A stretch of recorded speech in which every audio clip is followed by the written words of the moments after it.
Hi, this is Ming. In our first video about case interview, we talked about the importance to find the fine balance between logic and judgment. If you haven't watched that video, I highly recommend you to watch that one first before coming back to this video.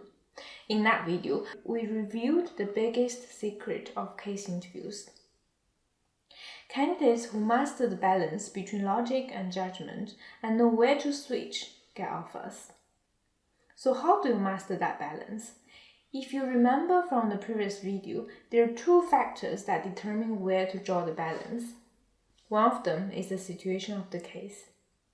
There are generally two types of case situations, and each requires a different balance. One is problem solving, the other is discussion. In the problem solving situation, you need to lean more towards logic and use a bit of judgment here and there to complement. This situation is mostly talked about in other case interview teaching materials, but there's another situation where you discuss an issue or business topic with the interviewer without a defined problem to solve. This situation is most likely to happen in your final round of interviews because partners love it. During a discussion, you show your business judgment by generating commercially sound ideas, expressing your own opinions, and assessing different views. Here, logic plays a small role. Your business knowledge and experience will help you stand out. How do you deal with each situation so well that you pass the interview?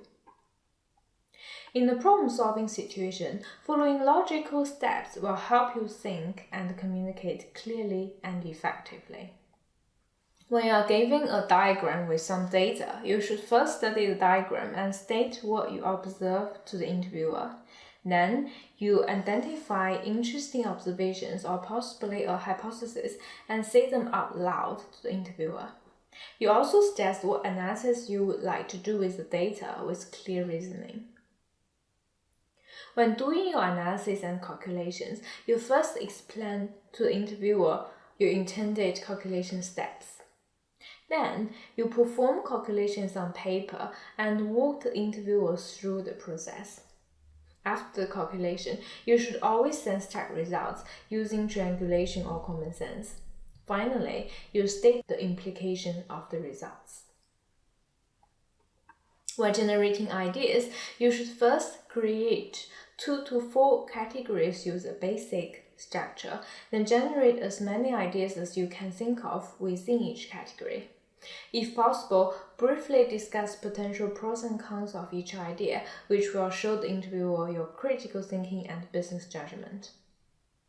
Creating categories will also help you generate more ideas. Some research studies showed that when asked to generate creative ideas on things like the use of a plastic bag, people who use categories could generate twice as many ideas as those who just come up with ideas randomly. In a discussion situation, you want to demonstrate your strengths in 3 areas: commercial judgment, creativity, and likable personality. First of all, you need to be able to form reasonable views on business situations. For example, the interviewer may ask you, among healthcare, agriculture, leisure, and automotive, which industry do you think would have been affected most by the economic recession, and which would be the first to pick up after the recession? Here you need to first have a good understanding of the relationships between business sectors and the economy as a whole, and then form your own views based on your knowledge and your own experiences during the recession. After experiencing your initial thoughts, the interviewer will likely to have some counter-arguments. Here, you will need to assess these arguments quickly and come up with sensible conclusions. Second, you need to be able to think creatively and adapt to new ideas and views quickly.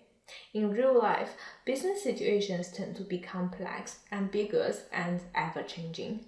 So being creative and agile will put you in an advantageous position. Finally, through discussions, your interviewer is also assessing your personality. Consulting firms look for people who are confident and assertive, but receptive and humble. So make sure that the way you listen, respond, and express your views will show the interviewer that you have these desired traits. Being able to handle both situations very well in your case interviews will dramatically increase your chance of getting your dream offer. It is, though, easier said than done. It takes perhaps hundreds of hours reading, thinking, and practicing. If you are determined to get a consulting job in this milk round, then there may not be enough time for you to prepare on your own. The good news is there's one and only one shortcut. This shortcut is to have a coach to teach you the exact knowledge you need to have and guide you to practice in the most efficient manner. If you would like to take this only shortcut, please check out our Platinum program by clicking on the link below and watch the video. You will not regret it.